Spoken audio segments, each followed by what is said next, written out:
gospoda na moji desni ni potrebno predstavljati, gospoda Lojzeta Peterleta.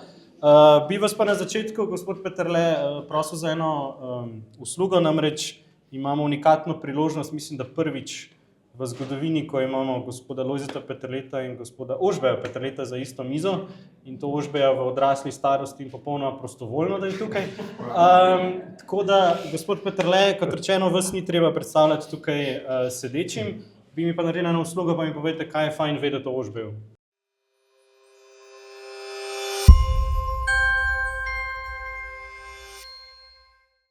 Nisem vedel, da bo to tako. V bistvu je to intervencija. Točno. Zarota tako na začetku. Hvala lepa za to posebno čast. Tudi jaz sem se zavedel, da z njim skupaj takole nastopam. Sem že slišal kakšnega človeka, ki je rekel, ampak prav zelo ti pa ni podoben. Ne? Ampak jaz sem kljub temu prepričan, da je moj sin, pa ne samo zato, ker sva malo predtem trčila z enim dobrim vinom. Ne? V duhu jabolko ne pade daleč od drevesa. Če bi vzel to vprašanje zelo zares, bi že to vzelo cel večer. Bi pa zdaj ne vem, kako da mi je ravno tole prišlo na misel. V času ene od mojih političnih funkcij je enkrat zbolel in je rekel, foter, zdaj pa zboli ali pa odstopi. S tem je hotel povedati, da me ni nič doma. Ne? In to se ne pozna samo njemu. Recimo, da zaključimo s to anekdotico. Recimo, da za uvod bo dovolj. Vendar oba dva sta na nek način povezana z vinom. Gospod Peterle, prihajate tudi iz vinorodnih krajev, pa tudi recimo nazadnje smo lahko spremljali vašo pobudo o preseganju političnih razlik, tako imenovano pobudo 2 deci. Po drugi strani, Ožbej, se profesionalno ukvarjaš z vinom kot sommelier. In če se navežemo na našo današnje izhodišče, našo knjigo Rogerja Scrutona Pijem, torej sem, Scruton piše o tem, kako pomemben je terroir, se pravi, kako pomembna je zemlja in da ni le goli seštevek naravnih danosti, ampak da je pomemben tudi duh kraja, duh lokacije.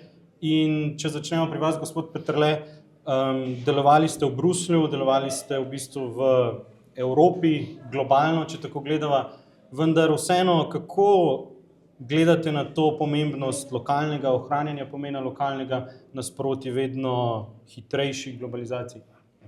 Lahko bi rekel, da sem v tem smislu vernik Scrutona, ki mislim, da je povedal ene od najpomembnejših besed o terroirju in o vinu.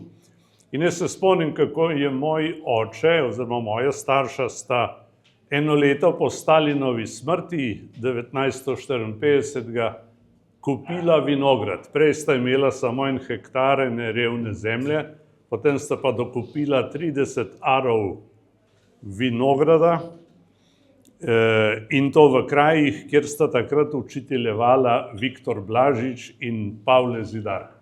To je, za tiste, ki ste malo več brali, sta to zanimiva imena, ki so znala povedati tudi nekaj o vinu. Ampak jaz sem si tisti čas zelo dobro zapomnil, ker sem videl srečne starše. Mislim, da smo šele s tem postali Dolenci, kot je treba. Ne? Dolenc brez vinograda, bi rekel, ima šepasto identiteto. Ne? In takrat smo vstopili mi, bi rekel, v pravo družbo. In kar sem jaz doživel v tistih prvih letih, še osnovne šole, bi rekel, da je moja izkušnja, da me je približala pogledu Scrutona. Ne? Terroir je ene vrste maternica vina, ne? Ki se, seveda, vino samo se ne zgodi v zemlji, ampak zemlja mu da tisto, kar potem neguješ in doneguješ, razviješ. Skratka, ta koncept ali ideja terroirja je nekaj, na čemer bi bilo dobro, če bili Slovenci še posebej zamišljeni ob vsem tem, kar se nam dogaja. In rad bi se ob tem pojmu spomnil tudi, kako smo nekoč željno čakali kakšen Pahorjev zaliv. Takrat smo njegov zaliv brali na dušek, bi rekel. In on je v eni številki od tega zaliva, od teh zalivov, je rekel, če Kitajci poudarjajo svojo identiteto, pa jih je 1,5 milijarde, je rekel, bom tudi jaz poudarjal svojo identiteto.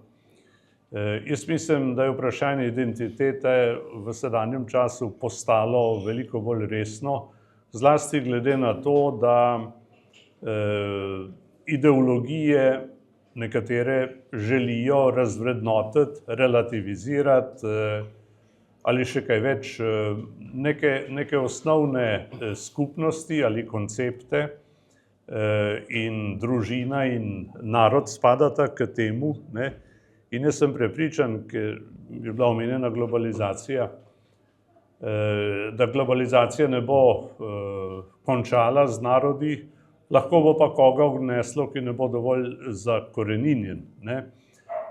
Globalizacija postavlja vprašanje narodnega v nov okvir, v nove izzive, tudi pred nove grožnje.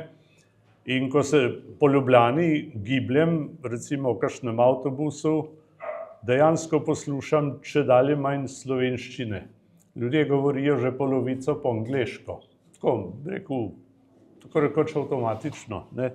Ali pa, če grem kot gost v kakšno ljubljansko gostilno, se mi lahko zgodi, da jedilni list sploh ne bo v slovenščini, bo samo še v angleščini ali mogoče v italijanščini, ne. Pa ne bi šel zdaj nazaj do Vodnika in Krajnca, ki le denarja išče. Glejte, tole prvo vprašanje, bi rekel, je zelo pomembno in v Bruslju je bila, še to povem za začetek, leta 2004 je bila različnost dobrodošla, je bila pozdravljena, smo se pogovarjali. Danes mislim, da je etiketiranje, metoda etiketiranja ideološkega, političnega zadela tudi Bruselj in ni več takega ozračja, kot je bilo prej. Dobro vino se pa tudi tam še vedno pije. Torej, dobro vino naložbe je odvisno od terena, ki je več kot zemlja, ki je duh v bistvu kraja.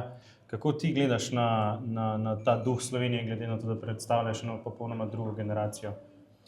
Hvala lepa za vprašanje. Kot prvo se mi zdi, da če se še malo dotaknem vprašanja Torvarja, to je v bistvu ključno vprašanje pri pridelavi vina. In danes upam, da bomo uspeli nekako približati vinski svet in tudi hkrati se pravi neke vrste politološki ali pa sociološki svet. In recimo stavek, ki mi je zelo blizu, to je od gospoda Matta Kramerja, se pravi Američana, ki je napisal knjigo Making Sense of Wine. Tam napiše, da pač v bistvu dobro vino lahko dobimo iz povsod. Odlično vino lahko dobimo samo iz določenega prostora, se pravi terovarja. In podobno se mi zdi, recimo Scruton to obravnava, ker terovar je neka taka magična beseda, je nekaj v bistvu čarobnega, je nekaj, kar ni samo, rekel, pozitivistični skupek, se pravi, ne vem, kar se dogaja v vinogradu s klimatskimi razmerami, z podnebjem, ampak je nekaj veliko več od tega. Tako da, če mi dovolite čist kratek pasus iz knjige, torej, ko gospod Scruton opisuje seveda famozni najbolj znani recimo vinograd v Burgundiji Montrachet, on napiše, da se to ne nanaša zgolj na tisti del apnenca pod Laporjem, temveč vključuje Vojvodino Burgundijo kot moralno idejo, dediščino Rimljanov, stoletje vinogradništva pod pozornim očesom kruzijanskih menihov, vključuje kamnite zidove in lesena vrata ter planoto Montrachet, ki lovi vsako kapljico sončne svetlobe. Se pravi, vse to seveda tudi odraža se v kozarcu kot gut de terroir. Torej, Scruton razume terroir kot nekaj zelo kompleksnega, kot nekaj zelo, recimo, daljnosežnega. Hkrati terroir tudi predstavlja neke vrste skromnost za človeka. Mi lahko pridelamo vino samo tako dobro, kot je dober terroir. In če se zdaj malo naveže, se mogoče še na knjigo gospoda, se pravi Goodharta, on je napisal knjigo The Road to Somewhere. In mislim, da danes nekje živimo v tej debati, ker gospod Goodhart opisuje nekako sodobnost kot z dvemi pojavi, se pravi, nekako definira posameznike kot tiste, ki so somewhere, se pravi, da so od nikje, in hkrati drugi del, ki jih imenuje kot anywhere, se pravi, da so lahko izpovsod. Tukaj se mi zdi neka razlika med globalnim in lokalnim, ker tisti, ki je lahko izposod, seveda je večji individualc, manj skrbi za neko tradicijo, manj ga zanima zgodovina, iz kje izhaja, vrednote, iz katerih prihaja. Medtem ko nekdo, ki je od nekje, ki pač se zaveda svoje tradicije, zgodovine, identitete, seveda se nekako potem drugače odraža, tako politično kot osebnostno. In mislim, da je zdaj neka razlika med tistimi, ki so lahko od posod in tistimi, ki naj bi bili od nekje, ena izmed ključnih istočnic tudi za, se pravi, tako vinsko, kot smo rekli, vino odlično prihaja iz posameznega kraja, medtem ko poprečno vino je lahko predelano ali v Čilu, ali na Štajerskem, ali v Argentini. Tako da v bistvu to skrb za identiteto, predvsem pa razumevanje, kaj nas dela zanimive, kaj nas dela posebne, tudi kaj je tisto, kar nas definira kot posameznike, kot ljudi, kot narod, če želite, mislim, da to je eno izmed ključnih vprašanj današnjega časa. Hvala, Uroš. Ravno ko si omenil to, kar nas definira kot narod, smo v finišu v bistvu predvolilnega dogajanja in ena od idej, ki jih Scruton, o katerih piše v knjige, tudi obuja to idejo grškega simpozija, torej kultiviranega pogovora, iskanja skupne rešitve in tako naprej. Kako ti ocenjuješ zadnje, recimo, dogajanje, spremljaš aktivno politiko, spremljaš spremembe v družbi? Se ti zdi, da smo še sposobni takega načina reševanja nekih odprtih vprašanj skozi kultiviran pogovor grškega simpozija ob dobrem vinu? Ali je to nekaj, kar je zgolj, recimo, bo čez čas uspešno, če bo zaživela pobuda tvojega očeta? Mislim, simpozij je nekaj zelo famoznega. To so se pravi samo moški dobili, tam je bil zelo specifičen način, kako se pije. Seveda so vino razrečili z vodo, tam prekomerno pitje ni bilo zaželeno, čeprav včasih verjetno je komu malo pobegnilo. Tam so bile tudi kakšne plesalke, igralke flavt, včasih so koga za kaj prijeli, ampak ne bomo še toliko to. Torej, bilo je zelo nekako kultivirano dognanje in pač, kot si omenil, se pravi pogovor o posameznih temah. Zdaj, nek škof angleški je rekel 1042, da se svet prehitro vrti, da vse gre prehitro, vsaka generacija je slabša, to je zdaj razpad sistema. To je bilo leta 1042, ko ni bilo ne pluga, ne elektrike. Ampak glede sodobnosti pa dejansko me skrbi, da gre stvar v neko spiralo, ki totalno ni dobrodošla. In skrbi me predvsem to, mislim, da je Nietzsche, ker smo lih pri grozdju, da moramo še to bason povedati. Torej, vsi poznate bason o grozdju in lisici. Lisica posega po tistem grozdju, ki je sladko, gleda gor, vendar ga ne doseže. In potem odkoraka stran in reče, to grozdje je seveda kislo. Ampak globoko v sebi ta lisica ve, da je to grozdje sladko, da je to grozdje vrhunsko in da ona bi to z veseljem pojedla. Ker pa potem Nietzsche nekako razvije to misel naprej in ker rata tudi zaplet oziroma problem, je pa v tem, ko ta lisica dejansko sama neha verjeti, da je to grozdje sladko. Tukaj potem se meni zdi rata zaplet, ker mi recimo zdaj, kot omenjamo sodobnost, vsaj meni se zdi pač zelo strašljiva na marsikakšen način, ampak recimo nekje v sebi vemo, kako naj bi ta svet mogel izgledati, pa kako je mogoče včasih izgledal. Skrbi me pa, ko bomo pa izgubili to neko notranjo vest, notranjo nek smerokaz, kako naj bi ta svet izgledal, potem pa mislim, da bo vse skupaj še slabše. Tako da zdaj, jaz sicer politiko spremljam bolj površno zadnje čase, tako da žal, ampak sem malo resigniran in v bistvu rahlo tako, malo manj to spremljam, kot sem včasih, ampak kakor spremljam, se mi zdi, da je nivo res, da smo šli tako daleč, da me skrbi, da to grozdje res ne bo postalo v svoji srčiki demokracije, nekem rekel svobode govora, neke vljudnosti, nekem rekel etikete, konec koncev tudi poštenosti, da bo to grozdje res ratalo v bistvu zares kislo. Je grozdje bolj kislo, kot je bilo recimo v osamosvojitvenih časih? Jaz imam vtis, da je grozdje... Na Dolenjskem je bilo skozi kislo. Čak, pazi, kako govoriš. Čak, le so lastniki z Novgradov na Dolenjskem. Ne, Belo krajina, prosim.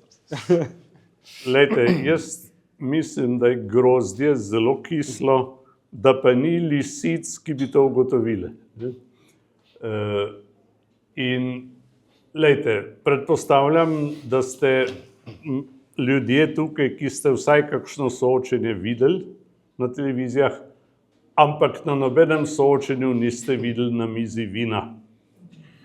Kvečem kakšna voda. To je pa slabo soočenje. Zdrave.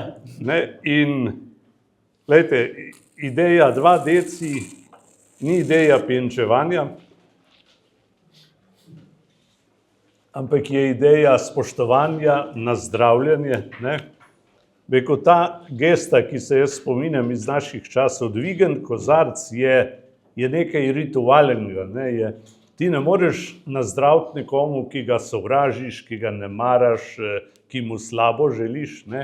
Dvigen kozarc je poklon človeškemu, je poklon kulturnemu, je poklon dobremu, predvsem pa je poklon skupnemu. In jaz sem vse to več ali manj pogrešal. Zanimivo, da ni noben prišel na to idejo, tudi ne, ko se samo 2 pogovarjata, da bi natočil 2 kozarca, pa da bi tisto 2 poskusila na koncu nazdraviti ali trčeti po domače.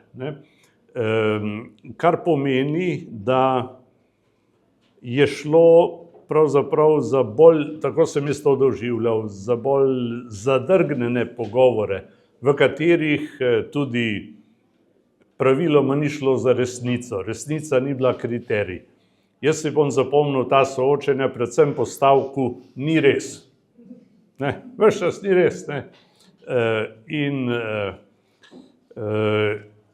Če bila kriterij resnica, bi bilo to drugače, ampak zdaj mi je prišel na misel vic, zakaj v slovenskem parlamentu, ne vem, če zdaj še tako, ampak vrsto let niso točili vina.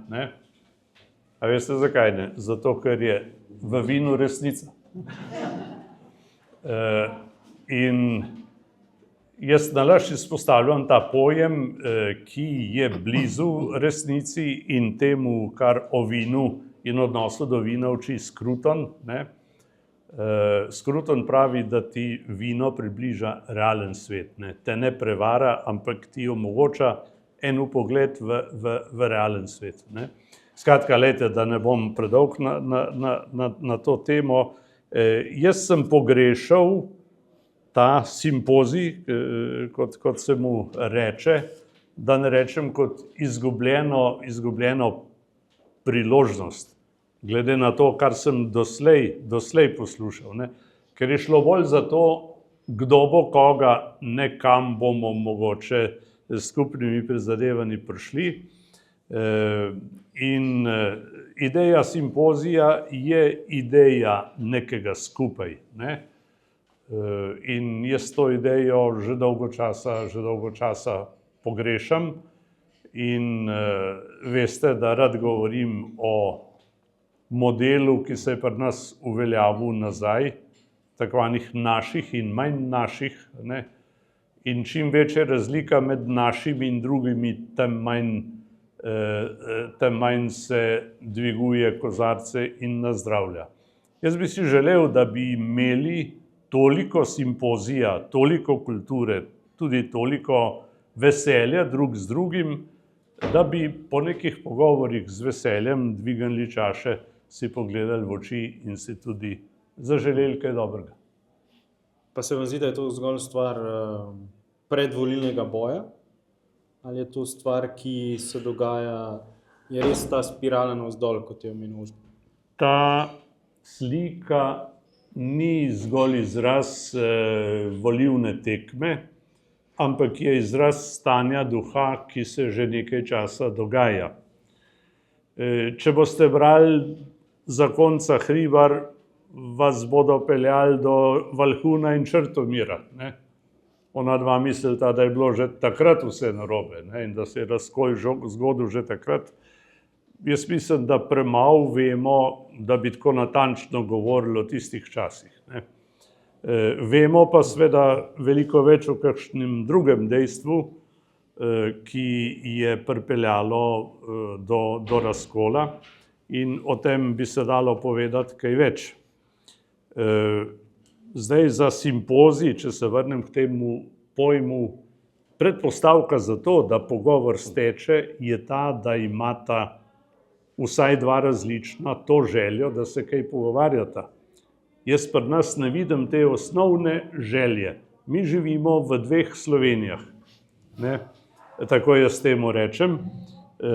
In eni strani ni čisto zanimivo, kaj misli ali kaj trpi, ali kaj predlaga druga stran. Ne. V prejšnji vojni so stali naši predniki drug proti drugemu. V času osamosvajanja trdim, da smo doživeli kratek čas drug z drugim. Zdajle trdim, da živimo drug mimo drugega, ne? Zato tudi ni dialoga. Jaz pa kot nepoboljšljiv optimist bi si želel, da bi znali živeti tudi drug za drugega. Ne? Bi si želel, da ne bi bilo situacij tako težkih, kot so že bile, da bi bilo to treba dokazati, ampak jaz si želim ene malo bolj sproščene medsebojnosti. Ne? Meni to manjka, meni ta napetost, ta polarizacija, to prizadevanje, kdo bo koga odrinil, preprečil, onemogočil, torej mi diši pač po nečem, čemu rečemo koncept sovražnika. Ta koncept pa pomeni, da se da, oziroma tisti, ki so v to prepričani, menijo, da se da narediti boljšo družbo tako, da izločiš tistega ali onemogočiš, ki misli drugače. Jaz sem mislil, da smo se od tega časa poslovili, junija 1991, ampak zgleda, da se nam ta koncept vrača in zato so tudi ta predvolilna soočenja taka, kakor so. Ožbej, med intelektualci si znan po tem, da recimo se trudiš, da ne bi vsaj debatirali en mimo drugega. Velikokrat smo lahko priča o tem, kako se trudiš stopiti v dialog z raznimi političnimi akterji, ki niso recimo, bova rekla, so na narekovajih na drugi strani. Kako ti gledaš na to? Je res nemogoče vzpostaviti nek dialog, ki bi prinesel tudi neke rezultate, da ni zgolj dialog zaradi dialoga samega? Mislim, kot prvo bi to mogla biti neka čisto osnovna človeška lastnost, stvar vljudnosti, vzgoje. Ne. Človek postaneš, se ne rodiš. Ne. Mislim, da je ta neka osnovna razsvetljenska, volterovska, se pravi, čeprav se s tabo ne strinjam, bom do konca zagovarjal to, da imaš pravico nekaj povedati, pač osnova, ki bi mogla še vedno veljati. Ne. In žal v tem smislu mislim, da se to malo poslavlja, ker v bistvu, kot je že Fotor omenil, ne, gremo v neke plemenskosti, ne vem, rekel skoraj predmoderne, ne, če nisi del tega plemena, si izločen in vice versa, se pravi, potujemo enim drugega. In pač ja, imam veliko prijateljev, ki pač mislijo zelo drugače kot jaz, ampak še vedno se lahko brez problemov pogovarjamo o različnih temah. In ja, problem pa pač, mislim, jaz sem posameznik, zdaj pač mogoče marsikdo tega ne počne na ta način, se mi zdi pač, ko bo ta kultura dialoga zginila popolno, mislim, da bo res, kot sem prej rekel, neka spirala, ki bo šla samo navzdol. In tukaj ni samo stvar Slovenije, seveda Slovenija je mala država, ki ima manjšo ekonomijo kot Dunaj. Tle ni samo stvar nas, je tudi v bistvu, kaj pobiramo iz starih držav, kaj pobiramo iz Amerike. Se pravi, moramo gledati tudi širše okolje, ne samo slovensko. In tudi to okolje nam nekako ni naklonjeno. Tako da, kot sem rekel, tle se me rahlo me je strah in ne vidim nekega zelo pozitivnega konca zaenkrat. In tudi pač Fotor je omenil, da je večni optimist, ne. Vendar, konzervativci smo po naravi bolj pesimisti, ne, ker ne vemo, kakšna bo voda, kamor skočimo, rajš malo smo bolj previdni, rajš malo razmislimo, nimamo toliko hitrih rešitev za vse, ampak rajš v bistvu izhajamo z neke lastne izkušnje zgodovine in iz tega probamo iskati optimalne rešitve za posameznike in za narod oziroma državo. Torej se mi zdi, da, ker je Scruton tu napisal knjigo, ne, ta še ni bila prevedena, Uses of Pessimism, se pravi uporaba pesimizma, mislim, da bi tudi v Sloveniji mogli to knjigo še kdaj bolj resno prebrati. Zakaj pa tudi ta dialog razpada? Mislim, da je dosti pomembno to, da v bistvu strah izvira iz neke nelastne pozicije, iz nelastne identitete. Kot sem omenil, jaz se lahko z Lukom Mesecem komot pogovarjam 3 ure, ampak me ni strah ne za mojo pozicijo, ne za njegovo, lahko pač menja izmenjujeva. In v bistvu, da problem je tega, da je pač dostikrat posamezne identitete ali političnih strank ali posameznikov niso dosti jasno definirane in se lahko vsak glas na internetu vrže levo ali desno.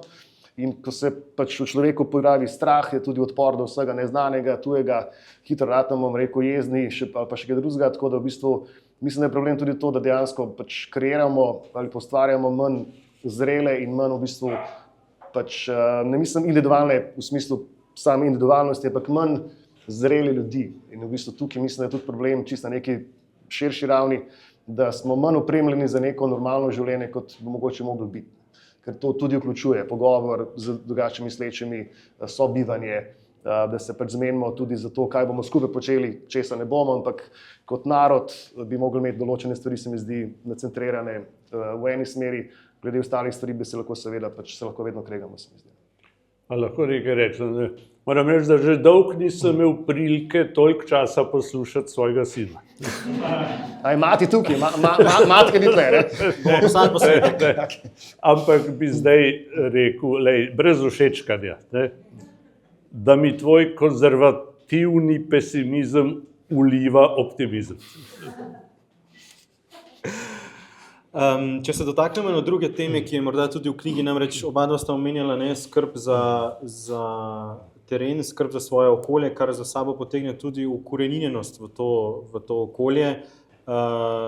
Gospod Peterle, na moji desni, gospod Peterle, v svoji karieri ste se začeli najprej ukvarjati z eno stvarjo, ki je mogoče tudi značilna bolj za konzervativni način planiranja, namreč prostorsko planiranje in okolje.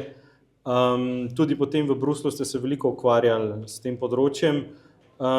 Kako gledate danes odnos Slovencev, slovenske politike do okolja, namreč in tudi konec koncev do podeželja, lokalne pridelave hrane in tako naprej? Veliko ste o tem v preteklosti že govorili, ampak je to ena stvar, ki je hkrati tudi lahko odraz naših vrednot, ne samo naših potreb. Hvala, ker si omenil urbanizem. Jaz sem začel mojo kariero poklicno na Urbanističnem inštitutu Slovenije kot geograf. Moj mentor je bil pa sin od doktorja Andreja Gosarja, vam znano ime, od katerega je Kardelj prepisoval idejo o samoupravljanju, s tem, da Kardelj je govoril o samoupravljanju, Gosar pa o samoupravi, in mislim, da Kardelj ni čist najbolje razumel Gosarjevih idej.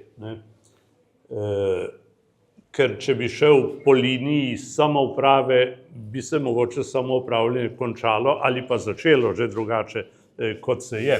No, v urbanizmu pa bi rekel, da sem se jaz veliko politike naučil. Veste, ko gre za parcelo, tam je politika, tam je moč, kje boš ti, kje bo on, kje bo tovarna, kje bo trgovina. Jaz sem bil med drugim nosilec programa za to, kar danes poznamo kot industrijsko cono, ampak rudnike, ampak tam ni skoraj nobene industrije. So šli ljubljanski urbanisti v Beograd Kardelja vprašati, kaj naj naredijo pod rudnikom, in on rekel, naredite delovno intenzivno industrijo. To je bila Kardeljeva ideja, ampak danes imate tam Leclerc, imate avtobuse, imate terciarne dejavnosti in tako naprej. Skratka, kakšne delovne industrije tam ni, ne. No, in ko spravljaš nekaj v prostor, naletiš na realne interese, ne, in vse, kar je za njimi, ne. Seveda se srečaš tudi z vprašanjem vrednot, principov in seveda kriterijev, ne. Ker na koncu moraš pa le razložiti, zakaj bi bilo to tu in ne tam, ne. Jaz sem se pol iz te službe premaknil po 10 letih na Zavod za planiranje, ker sem bil edini svetovalec za varstvo okolja, kjer sem se pa, bi rekel, spet veliko naučil. Jaz trdim, da je odnos do okolja pod različnimi imeni ministrstev v Sloveniji precej nedodelan. In bi se rad spomnil, kaj je rekel Willy Brandt, ko se je peljal v avtu s Francem Šetincem, nekdanjim prvim možem Socialistične zveze Slovenije, ki ga je prevzel na avstrijsko-nemški meji na Štajerskem in ga je odpeljal na Brione. In ko je Willy Brandt gledal slovensko pokrajino, je rekel, tovariš Šetinc, urbanizem vam pa ne gre. To je on takoj videl, ne? Nered, razumete, ne? In nered je lahko tudi nalašč, na razpolago, če tako rečem, ne. Ker vsak, ki dela, kaj bi rekel, urbanistično grešnega, ne, se boji palice oblastnika, ne, ampak številnim so pustili, da so majčkeno po svoje delali, ne, in tako imamo mi vse skupaj malo drugače postavljen, kot imajo v Švici, na Bavarskem ali pa v Avstriji. Ne. Ampak to je zdaj bolj urbanistični vidik. Ne. Jaz bi si želel, da bi tukaj prišli do ene drugačne politike, do drugačnih kriterijev. Sem pa, moram pohvaliti mojo rojstno občino Mokronog, Trebelno. Tam so menda bili, sem bral ali gledal po televiziji, so prva občina, ki je spet opredelila trajnost kmetijskih zemljišč. Ne? Da so rekli, tle pa ne bo šla pozidava. Pozidava je šla v Sloveniji nemilosrdno, po najboljših terenih, brez vsakih resnih kriterijev, ne? In smo si s tem, mislim, naredili veliko škodo. Jaz mislim, da bo rodovitna zemlja v nekih pogojih postala veliko bolj pomembna kot zdaj. Glejte, kaj se dogaja po morjih, ne? Kakor potopijo ladjo z nafto ali ladjo z orožjem, lahko potopijo tudi ladjo s hrano. Ne? In jaz mislim, da nam bo to, kar leži zdaj neobdelano, v nekem trenutku mogoče pomenilo pomemben vir samooskrbe, v kateri smo tudi padli v teh letih. Če smo se naslonili na vašo strokovno plat, Ožbej, tvoja je vinarska, če tako rečemo temu to. Kako gledaš pa na slovensko vinarsko industrijo? Kako je tukaj razvoj? Namreč trte so neizbrisen del tudi naše kulturne krajine in tudi če gledamo po Scrutonu, zahtevajo kar dobršen konzervativen pogled na svet, glede na to, da se čaka kar nekaj časa, preden obrodi sad. Ja, trta je v bistvu ne samo kulturen, mislim, da je civilizacijski moment, ne? To so že Rimljani tako pisali, ne nazadnje.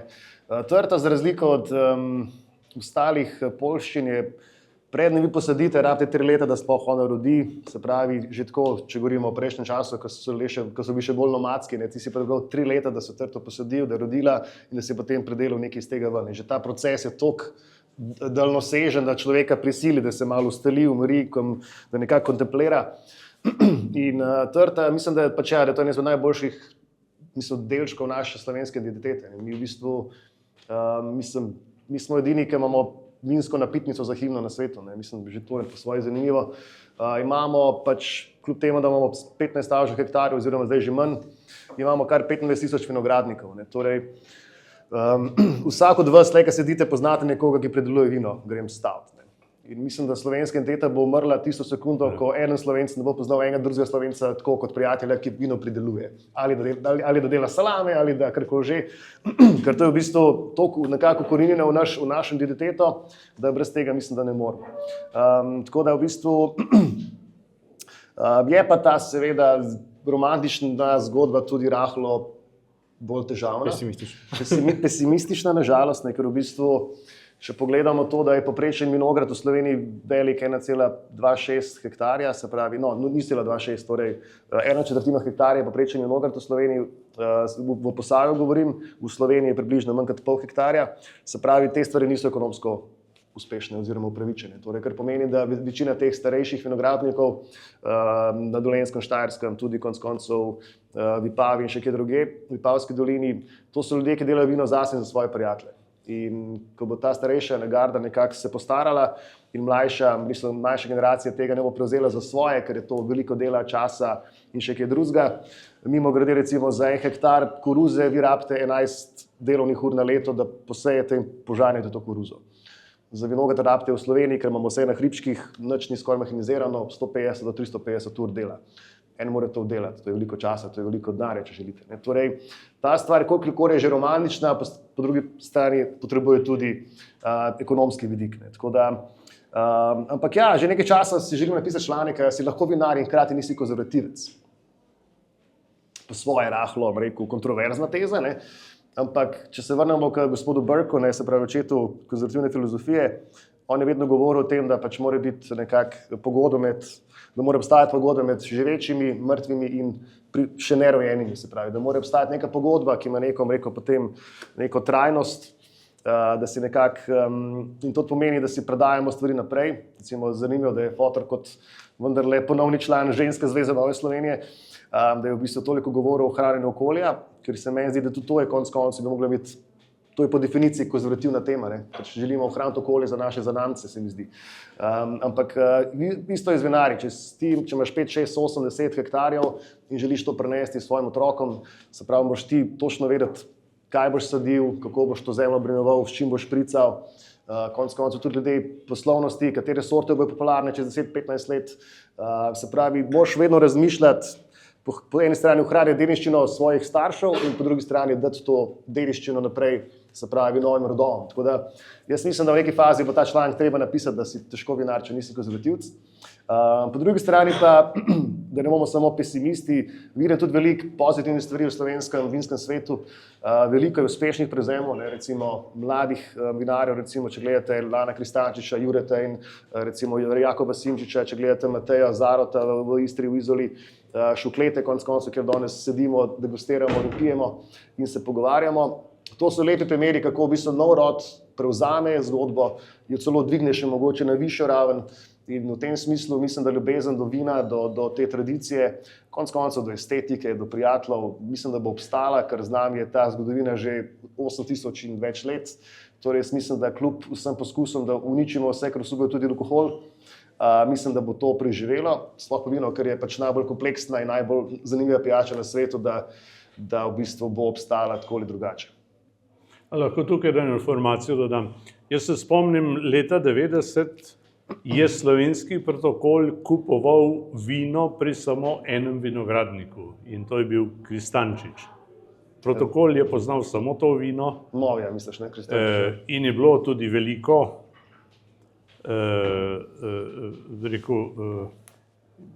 vinogradnikov, tako zvanih zasebnih, je bilo zelo malo, ne štejem teh malih, kot je bil moj oče, ne. Slovensko vinarstvo je pa doživelo en tak razmah, tako rekoč v vseh naših pokrajinah, da je to nekaj neverjetnega, ne. Jaz ne morem poznati več vseh dobrih. Včasih sem poznal 5 na Štajerskem, pa 10 v Brdih, pa nekaj na Koperskem, pa še koga v Beli krajini in na Dolenjskem, ne. Danes je konkurenca dobrih vin, bi rekel, v Sloveniji neverjetna. Jaz sem si po dolgem času pogledal Brda pred enim tednom. Glejte, pred 30 leti ni bilo ene postle v Brdih. Ti si moral iti, si šel lahko piti k Movi, k Klincu, k Kristančiču in tako naprej, ampak spati si moral iti v Gorico, ne. Zdaj lahko tam prespiš, tako rekoč, na številnih koncih. Brda so doživela zaradi ene kakovosti, en razmah, ki je čudovit, ne. In to je ena od, bi rekel, uspešnih zgodb. Pa še to bi rekel, mali vinogradniki, mala posest in tako naprej. Jaz se spomnim sebe enkrat nekje nad Semičem z Belikrajnci, pa so rekli, ja, mi imamo te male hrame, male zidance, malo posest. Jaz se, ko se morate zmeniti za poslovni model, se morate zmeniti, kako ste vi to prodajali. Vi nima smisla, da šibate cisterne čez Rokavski preliv v Anglijo, ne. Kar je sicer delal moj tast, ki je izvažal vino v Veliko Britanijo, ne. Celo Belokranjce je bil, ne. Prvi, ki je to delal, ne. Jaz sem rekel, dajte iz malega narediti veliko, dajte ovrednotiti, se ko povabite vi Angleže v vaše zidance, pa boste videli, da bodo drug let še enkrat prišli. In kjer so šli v to ovrednotenje malega, posebnega, specifičnega, ne, so ljudje, recimo vam povem še primer kmečkega turizma, tamle pod Črnim vrhom, samo enkrat so dali oglas, pa nikoli več. Pa so pa Parižani do danes hodijo tja na to lokacijo in gre propaganda naprej med njimi samimi, ne. Jaz trdim, da je kvaliteta, bi rekel, sveda tista, pa dober prijem, ne, je tisto, kar lahko, bi rekel, konkurira ali uspešno tudi proti tem tako zvanim velikim firmam in velikim velikim imenom. So ljudje, ki iščejo take ponudbe, te malo manjše ali pa želijo doživeti nekaj, česar nikjer drugje ne morejo doživeti. In doživetja v Dolenjskih ali Belokranjskih Zidancah so čisto v redu. Če se vrnemo mogoče nazaj še k družbi in aktualnemu, pred vprašanji publike, namreč že prej je Ožbe omenil, da ste se na nek način vrnili v svojo matično stranko s tem, ko ste vstopili v žensko zvezo. Kako ste to izvedli, bomo še pustili malo skrivnostnosti. Ampak in prej ste omenjali povezovanje in kako iz malega zraste veliko. Je to tudi del, ker zdaj gledamo povezovanje na desni sredini, je to tudi del vašega v narekovajih povratka oziroma volilne podpore? Namreč veliko ste bili na terenu kljub operaciji Kolka. Ožbe je danes veliko govoril o identiteti, ne? Jaz sem zapustil mojo stranko in to, bi rekel, mi ni bilo prijetno, ker sem mislil, da se je oddaljila od svoje izvirne identitete. Potem pa se je začela vračati in ko sem ocenil, da je dovolj blizu tega, s čimer se lahko jaz poistovetim, sem potem sprejel vabilo ženske zveze, da pridem nazaj, ne? In so ljudje to tudi čist lepo sprejeli, ne? Kot velja za vino, pa še za marsikaj drugega, velja tudi za politiko, da brez jasne identitete nimaš nobenih šans, ne? In ko se govori o sredini, o človeku v sredini in tako naprej, bi rekel, je treba imeti zelo jasne koncepte. In jaz bi si želel, da bi v Sloveniji imeli tako pregledno situacijo, še kdaj, kot je bila leta 90, ko sta si stala nasproti dva koncepta, jugoslovanski, prihodnost Slovenije v Jugoslaviji, in osamosvojitveni ali pomladni mu rečemo, in ta je zmagal prve volitve. Če teh volitev ne bi bilo, tudi ne bi bilo plebiscita, ker je bilo to še potrjeno, ne? No in takrat sem jaz vesel, ne vem, jaz ne bi zdaj delal propagande, ampak stranka, ki sem jaz takrat vodil, SKD, je javno mnenje ni zaznavalo. Če bi šli gledati nazaj, imate tam pod SKD prazen prostor, črtica, 0. Nas javno mnenje ni zaznalo, smo pa zmagali znotraj DPZ-ja, zato je tudi, bi rekel, odgovornost za vlado padla na našo stranko oziroma name, ne? In zdaj si omenil, da sem malce sedel v kampanji ob tem mojem zdravstvenem izzivu, ampak jaz jemljem kampanjo kot terapijo. Jaz sem užival tele dni. To zna biti res, ja. Ker potrebno malo rad pozornost, no, tako da če želite, ne vem, da vam zaigrajo na orgelce za vašo hčerko po 4 letih, bo prišel, ni panike. Glejte, ne gre za šov, ne? To bom videl še govorila o fotrovi pozornosti, ne? Ne se, če bi se lahko nasramam, možda ne. Izvoli. Jaz sem navajen. Pa še jaz delil eno anekdoto. Jaz sem navajen, da si ne sramem, kar izvoli. Ne, pa sej, mislim, po eni strani je to definicija politika, ne? Politik mora biti, naj bi šel rad med ljudmi, ne? Ker jaz mislim, da v smislu, koliko je fotor kilometrov, pa rok stisnil po Sloveniji, da takih ni veliko v Sloveniji, se meni zdi, no. Tudi, ko smo šli lansko leto peš na Brezje, so se skoraj v vsaki ošteriji ustavila in je bilo tam politika tako drugač vedno, ne? Tako da sploh je zameril, ker nekaj je videl na sliki, na steni je bil pač Kučan, gor slikan, pa še Danilo Turk, ne? Pa Terleta pa ni bilo, ne? Tako da zdaj ne vem, če se že dal gor tvoj fotko ali ne. Ampak sva pa vsem prišla do Brezij. Tako sva prišla, ja. Tako da, ne, ampak v smislu, ja, se mi zdi, da si ti še ta stara šola politikov, ne? Pač, da ti to ustreza, da si rad med ljudmi, da tudi rad komuniciraš, kaj zapoješ, kaj zaigraš, da v bistvu, ampak to je tvoj, rekel, tvoja identiteta, konec koncev, ne? V bistvu tak si, ne? Nisi zdaj prisiljen v to, oziroma kot si rekel, to del terapije, je to nedvomno, se mi zdi, da res, ne? Tako da, zdaj sem pa poznam, kaj sem hotel točno povedati. Bom jaz nadaljeval z anekdoto, ki to potrdi, namreč, ko sva, ne vem, če se boste vi spomnili, gospod Peterle, ampak ko sva delali skupaj vašo zadnjo evropsko kampanjo, smo prevozili kar nekaj kilometrov po Sloveniji in jaz od tiste kampanje vem, da bom veliko stvari pozabil, ampak anekdota, ko smo se peljali tam v smer proti Trbovlju in se vem, da se nam je mudil na en dogodek in tako kot pač, veste, ko gospod Peterle rad govori z ljudmi, potem se urnik sesuje, se nam je zelo mudil in ste rekel, ne, čez 3 ovinke bo ena gostilna in tam se moramo ustaviti, ker tam mene poznajo. Jaz vem, takrat sva z Markom Baležicem zavijala z očmi in sva bila tako, pa ne, pa zamujamo, ne, ni šans, ne. Pa zihar ne veste, kje je točno ta gostilna. Ne, tam čez 3 ovinke. In mi se res ustavimo tam, gostilna, lejte, Bogu za hrbtom, ne. In pridemo noter in ves cajt ste nam ponavljali, ne, tukaj se me poznajo, ne me bojo veseli in tako naprej. In jaz takrat, se pravi, to je bilo kar nekaj let nazaj, sem tako zelo skeptičen in pridemo noter. In jaz tega prizora res ne bom pozabil, kako iza šanka dobesedno priteče natakarca v svojih tam zrelih 50-ih, se vam vrže v objem in reče, Lojze, nazaj ste prišel, oziroma nazaj si prišel.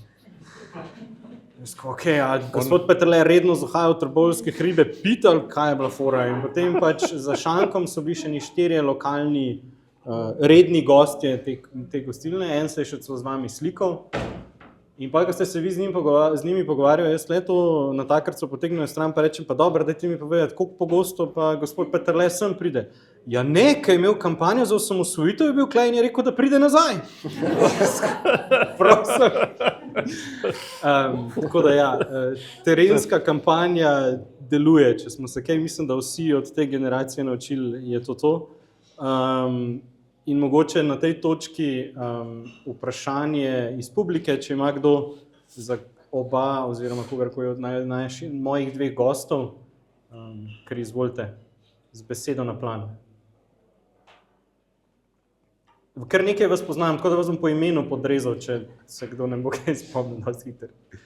Izvolite. Lahko jaz na hitro nekaj vprašal o vaši ideji o pogovorih na 2 dekci. A se da to malo bolj, kako bodo organizirati, institucionalizirati? Vam na hitro se povem eno primerjavo, mojega prijatelja v Argentini, ki je filozof, tak diplomirat, ne? In dela take seminarje in razlaga od Nietzscheja do budizma, karkoli. Ampak njegova politika je, če napiješ z mano, ne boš filozofiral z mano. Vsak seminar ima enega sponzorja, enega drugega dinarja. Dogajajo take stvari. So vsi veseli in zadovoljni, ampak filozofirajo na veliko. In on pravi, da je to znašel v eni knjigi, ki se imenuje Drank, ne vem, če je v slovenščini prevedeno, da so to pijani, en angleški avtor, da se zdaj ne bom spomnil, ker so že pijani. Ampak, Plaminjem se bo. Ampak on pravi, da podnaslov knjige je, kako smo se pijani opotekali na poti do civilizacije. Ker pravi, da alkohol, posebej vino in pivo, to so starodavna te pijače, so bile neka civilizacijska prednost, ki nas je pripeljala do civilizacije. Zato, ker s tem, da so imeli prefrontalni korteks, da so ljudje lahko te plemena, ki se začetku niso zaupali med sabo, ko so iznašli vino in pivo, so znižali prag nezaupljivosti in so povečali kreativnost. To je fiziološko, kar ta knjiga pravi, da se ni človek ustalil zaradi tega, da bi predeloval hrano, ampak zato, da bi lahko predelal pivo oziroma vino. Tako da tudi obrne koncept civilizacije. In dobro, moj prijatelj je velik fanatik te knjige in zaradi tega pravi, da če ne pije z mano, ne bom filozofiral s tabo. In kako mi na to gledati, da se da kaj takega res malo bolj vpeljati. Torej, ko bo tale volilna norija mimo, bom jaz nekaj podozel, sem se moral pa prav upirati ljudem, ki so hoteli, da naredim stranko iz tega. Ne? In se doslej ni še noben norca delal iz mene, da propagiram pijačevanje in take stvari. Ljudje so razumeli, da vabim k spoštovanju, k pogovoru in tako naprej. In ste uporabili besedo filozofiranje. Ne? Danes manjka v Sloveniji filozofiranja, tazga zdravega, pa manjka tudi vicev, bi rekel. Ne. No in me zadnjič eden vprašal en podjetnik, ne. Torej zanimiv, kdo se je približal meni ob tej ideji 2 deci. Veliko volilnih abstinentov, ki jih ta direndaj, ki ga zdaj gledamo, jih nič ne zanima. Je rekel, taj se sam gre, kdo bo koga potolkal. Ljudje bi želeli nekaj bolj sproščenega, nekaj bolj dobrohotnega in tako naprej. In je marsikdo oživel v tem, ne pa me je eden vprašal, ja, pa že imaš statut, ne? Bi se rekel, statuta sploh ne bo. Statut je Prešernova Zdravljica, ne? Zadostuje. Za ljudi dobre volje Prešeren zadostuje, pa še malo Slomška dodamo, pa je čisto dosti, ne? Tudi ne bo, jaz sem razmišljal to, da ne bi delali organizacije, ne? Niti ne bi temu rekli gibanje, ne bi bilo centralno planiranih zadev, ampak tisti, ki jim Prešeren, edino sreča sprava, recimo, nekaj pomeni, lahko vsak dela idejo 2 deci naprej, ne? Lahko pojemo, lahko pijemo, lahko filozofiramo. In jaz bi si želel, da bi ta 2 deci pomenil nekaj, bi rekel, eno prijetnost, eno prisrčnost, eno kulturo in še enkrat bom rekel, tudi veliko filozofiranja, ne? In če bomo mi tako trdi, kakor kaže recimo tale kampanja zdajle, ne, pol se nas Bog usmili, ne, jaz temu rečem, ne. In mislim, da potrebujemo nekaj, ali bomo zdaj rekli temu gibanje ali kakorkoli, ampak imam precej ljudi, ki so rekli, Lojze, sam povej, kdaj začnemo, ne. In najprej bomo šli k Prešernu, pa bomo šli k Cankarju, pa bomo šli k Slomšku, pa bomo šli, rekel, je že precej stvari nekako nastavljenih, ne, ampak to ne bo politična stranka, ne, ampak bo nekaj, kar bo družilo tiste, ki želijo iz enih drugih izhodišč prispevati k eni kulturi in k eni zdravi medsebojnosti. Ne bom povedal, kdo vse je, ne smem, ker je to oseben podatek, ampak ko sem jaz to idejo omenil Rozviti pesek na enih odmevih, je mene poklical eden od teh veljakov na levi, pa je rekel, to je bilo pa meni všeč, ne? Ampak ta človek je res zelo različen od mene, ne? Ampak jaz sem pol rekel, ja pa a ni največ to, da grem jaz lahko s tako različnim človekom na 2 deci in sva šla in je mož, bi rekel, ime prejšnjega časa, bom temu rekel, ne. Ampak sva se lepo pogovorila in po teh volitvah se bova spet, torej njega je ta ideja 2 deci potegnila, ne, in ta gre čez te tako naše delitve in pravim, zanimiv, da je doživela podporo v tudi izrazito podjetniških krogih, ne. Par direktorjev je rekli, Lojze, to bi pa podprl, ne. Jaz sem to tako razumel, da tudi kaj financira, ne. Hvala. Še kako vprašanje? Jaz imam vprašanje za Ožbe, za začetek, pa sem v bistvu nanašal, mogoče na to, kar ste zdaj zaključil. Prej se Ožbe omenil enega politika, ki bi, če te zdaj malo predalčkam, svetovno nazorsko bil dosta različen od tebe, ne? Pa moje vprašanje je, kako lahko, ali pa so kakšne, kje se pa najdeš s takim človekom, ki po mojem se vsak od nas zna srečati, da je nekdo res ima drugačno mnenje o določeni stvari.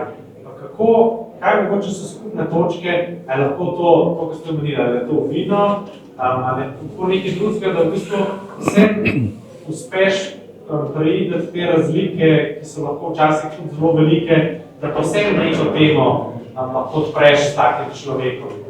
Pa še to barno, da sem te prekinil.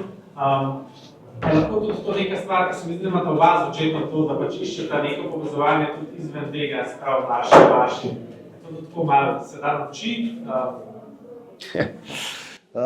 Pa ja, mislim, po eni strani je zanimivo, ker jaz mislim, da kot rekel, zdaj otroci, paterleta, če tako rečem, če se malo tle, rekel, distanciram, ni bilo vedno najbolj preprosto. Ne. Mi smo mogli, sploh mogoče v Ljubljani, biti recimo na narekovajih desničar ali pa karkoli že to, pomeni se zihar vedno v manjšini. Ne. Se mi zdi, da plus še rekel, zdaj na 50 let podlagano, da se še malo vrnemo v zgodovino, da imamo mi tle malo kompleksna, no, do neke mere. Se mi zdi, moja generacija še vedno, ne vem kako je mlajši, mislim, da so že drugačni. Da po eni strani pač ja, da se čutimo, da se moramo mogoče malo bolj dokazati ali pa nekako priti bolj do izraza, kot bi si mogoče želeli. Ampak drugače pa je v smislu glede pogovora z drugačno mislečimi, pač so določene teme, ki jih pač ne odpiramo, recimo. Ne. Pač te so debate lahko dosti bolj abstraktne, bolj politfilozofske, ne gremo za vsako malenkost, ampak se mogoče bolj abstraktno pogovarjamo. Pač v bistvu in tudi, pač ja, ker to so tudi načitani ljudje, brihtni ljudje, pač v bistvu pač so te debate zelo, zelo zanimive lahko. Ne. In to zdaj ne gre kot za neke vrste masterplan, da se moramo pač združiti z vsemi ljudmi na svetu, ampak pač je, se nekaj dosti razvije, gre za neko prijateljstvo, mislim tako nekako, ki pa pač ja, določene teme pa včasih nima smisla odpirati, ne, recimo, ker v bistvu tudi z nekim drugim kolegi pač vemo, tega se ne odpira in tako je, tukaj ne bomo hitro zaključili debato, pač nima smisla. Ampak še vedno, mislim, da je point, da se debatira, da se nekako, kljub temu, da smo se različni, da se spoštujemo, da v bistvu tudi, če argumentiraš, ne argumentiraš ad personam, ampak pač proti argumentu, da neke te osnovne smernice bi mogle biti prisotne, se mi zdi. Pa tudi mogoče, ja, da malo manj jamramo tle pri nas, ne, ker bila je neka zanimiva raziskava narejena, se pravi, če se dva neznanca srečata v posamezni državi v Evropi. Se pravi, katera je prva stvar, o kateri se začnete pogovarjati. Ne? In eni se pogovarjajo o vremenu, eni se pogovarjajo o športu. V Sloveniji pa, če se dva neznanca srečata, se vedno začnete v bistvu jamrati, kaj vse je narobe. Ne? Ker je zanimiv, rekel, podatek, ker tudi dosti se mi zdi, da tudi pri teh naših debatah, da premalokrat iščemo neko pač vizijo za naprej, kaj naj bi bilo, kam naj bi šli, da pač dostikrat ostanemo v nekem tem bazenu, kaj vse je narobe in kdo vse je slab. Namesto da bi se tudi malo več pogovarjali, tudi danes mogoče nismo toliko vizij za naprej, ali se mi zdi, ne. V smislu, kako bolj postaviti neke teme za prihodnost in kako do tega prideti. Ne. Mislim, da je to mogoče tudi dostikrat. Vse smo šele pri prvi steklenici. To je tudi res. Ker ja, mislim, da bi se mogli večkrat pogovarjati o prihodnosti, ne pa samo v bistvu ne govorim, da treba pozabiti na preteklost, sploh ne, pa govorim samo o tem, da pač bi bile te debate lahko malo bolj nekako navdahnjene z nekim navdihom. V najbližji prihodnosti imamo čas še za eno vprašanje, tako da če bi še kdo, potem pa lahko osebna debata z gostoma. Še kdo kakšno vprašanje? Urban, tebi se zvih nekaj mota. Si lastnik vinograda, predstavnik mlajše konzervativne generacije, sediš v prvi vrsti, vse kljubce imaš za vprašanje.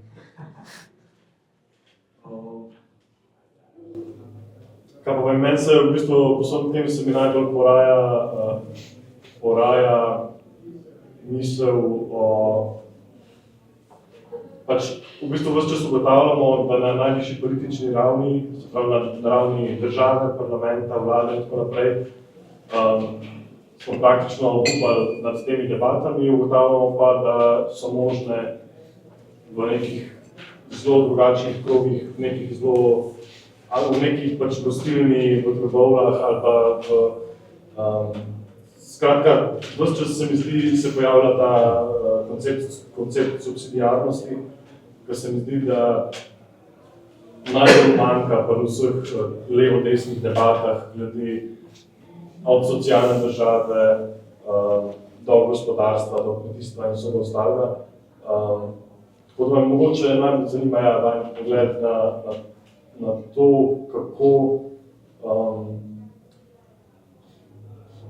kako mogoče našo politiko bolj spraviti nazaj v to lokalno, bolj osebno polje, kjer, kot vidimo, so debate o 2 deci vina možne, velikokrat celo plodovite, ampak vidimo, da morajo zato, da se dejansko kaj zgodi nekaj odličnega iti v cono neke sive ekonomije, če tako rečemo, v cono, kjer v bistvu se državi namerno izogibamo.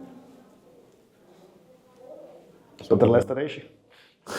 Ja, jaz imam, bi rekel, zelo evropski odgovor na vaše vprašanje. Če bi takole malo bolj filozofsko obrnil, bi rekel, da bi bilo najbolje, če bi se trudili z dvemi koncepti.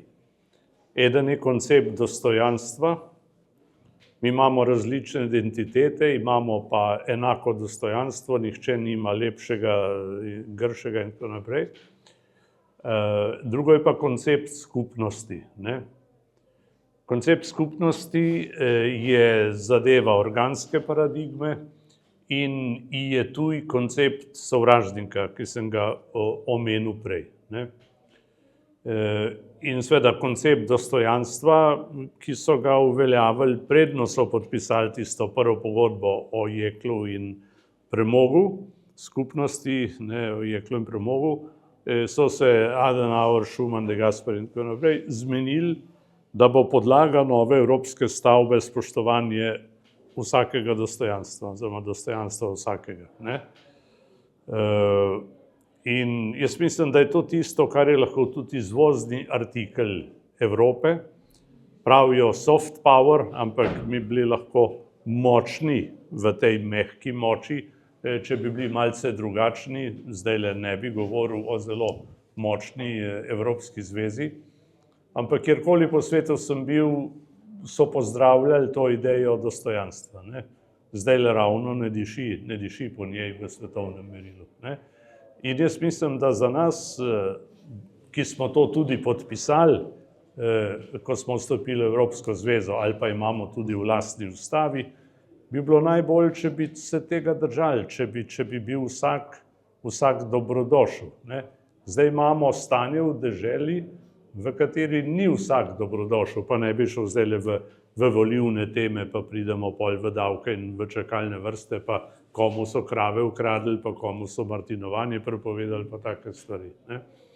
Jaz mislim, da gre za zelo bazične stvari in jaz bi si želel situacijo v Sloveniji, ko bi rekel, drugega vesel, to se sliši zdaj zelo romantično, ne, in da se ne bi samo tolerirali, ne. Jaz mislim, da je lep del Slovencev, če tako rečem, je samo toleriranih, ne. Živi pa mirdej, ne. Tako da jaz mislim, da nismo še ponotranjili vrednot, iz katerih je ta država nastala. Predvsem pa mislim, da ne bo velike spremembe, dokler v šoli otroci ne bodo sposobni vrednostno razlikovati med demokratičnim in totalitarnim redom. Ja, mislim, da je tudi zelo dobro vprašanje, sploh, ker smo prvič danes omenili koncept subsidiarnosti. Ja, mislim, da po eni strani se lahko spomnimo gospoda Washingtona, ne, ko so ga vprašali, ne, gospa je prišla, mislim, da so bili v deklaraciji, pač, ko so deklaracijo potrdili, je prišla gospa do njega pa vprašala, kaj pa ste naredili, pa rekel gospod, demokracijo, ne, če jo boste znali ohraniti. Mislim, da smo zdaj v neki fazi podobni, takrat je v začetek Amerike, danes je Amerika nekje druge, ampak mislim, da tudi politični razred, ki obstaja, vendarle izhaja iz naroda, ki obstaja. Zdaj, predstavlja se, da je politični razred toliko boljši, moralnejši, pametnejši, izobraženejši od povprečnega, rekel, Slovencev oziroma naroda, je pač mar rahlo iluzorno. In v bistvu pač nivo politike, ki je danes, mislim, da je dejansko slabši, kot je bil včasih. Jaz mislim, da ne znam osebno našteti 4 poslancev Svobode, ne mi zameriti, pa naj bi kvazi to spremljal, kljub temu, da jih imajo 39 ali 40 zdaj, ne. Se pravi, nivo pada se mi zdi in hkrati tudi, če to je samo glede politike, no, hkrati pa tudi glede subsidiarnosti in vloge posameznika do skupnosti, konec koncev do države, mislim, da čas ni naklonjen subsidiarnosti, ne. Po eni strani smo vsako let v svoj algoritem, se pravi, družba se vedno bolj atomizira, vedno več, rekel, v Belgiji mislim, da 15% ljudi na antidepresivih, se pravi, vedno manj je skupnosti, družine so manj pomembni faktor. Tisto, kar nas povezuje, to, kar je tudi Robert Putin napisal v knjigi How Democracy Works, se pravi v Italiji, v primeru severno in južno Italijo in zakaj pač nekje deluje, nekje ne, je prišel zelo do banalnih rešitev. Ne. Se pravi, cerkveni pevski zbori, balinanje, se pravi, neke te male radosti, majhnih skupin, ki se skupaj držijo, ki so skupaj, si pomagajo, so solidarni. In tukaj ne mislim posamezne korelacije države, govorimo o vseh umestnih, rekel, civilnih sferah, ne, od družine do konc koncev, če želimo, pač gasilcev. Ne, tako da, in tukaj me skrbi za to, ker pač ta stvar nekako izginja in v bistvu vedno manj je tega, če smo spet pri vinu in rekel, pijem torej sem, mularija dosti manj pije, kot je včasih, ne rečem, da je to po definiciji slabo, ampak se mi pri 15 nismo se zaprli v svojo sobo, pa odprli 3 boce vina, pa jih spili. Ne. Smo vedno to spili s kolegi, smo debatirali, smo pač se malo garbali, smo bebe preganjali, se pravi, pač to je bilo nekaj vrste družbeno, socialno pač sobivanje. Ne. Zdaj, se pravi, ne rečem, ker ljudje manj pijejo, da zaradi tega razpad civilizacije, ampak v bistvu govori o tem, da te neke osnovne smernice, pač, ki se dogajajo, nekako počasi tudi tukaj izginjajo. Tako da, ne vem, jaz nisem toliko spet le optimizem glede tega, no. Mislim, da v bistvu v odnosu do posameznike države, tudi pač zelo dobra knjiga na temo je napisana Why Liberalism Failed, ravno o tem govori, ne. Ko zdaj, kot pravi Varoufakis, tehnofeudalizem v nekem času bomo lahko, mislim, relativno kmalu bo lahko država vse mogočna in hkrati posameznik je totalno atomiziran in to verjetno ni najboljš, ne za državo, ne za posameznike, se mi zdi. Hvala, Užbej. Na tej točki bom rekel hvala vsem, ki ste prišli in ki ste bili del v bistvu te naše večerne male skupnosti, kjer smo lahko podelili svoje misli, povabljeni, da z gostoma še kako rečete off the record in da se še malo podružimo. In hvala, da ste prišli in se vidimo čez en mesec, kjer bo debata predvsem o medijih in o situaciji v medijski krajini. Tako da, hvala še enkrat in hvala gostom. Hvala.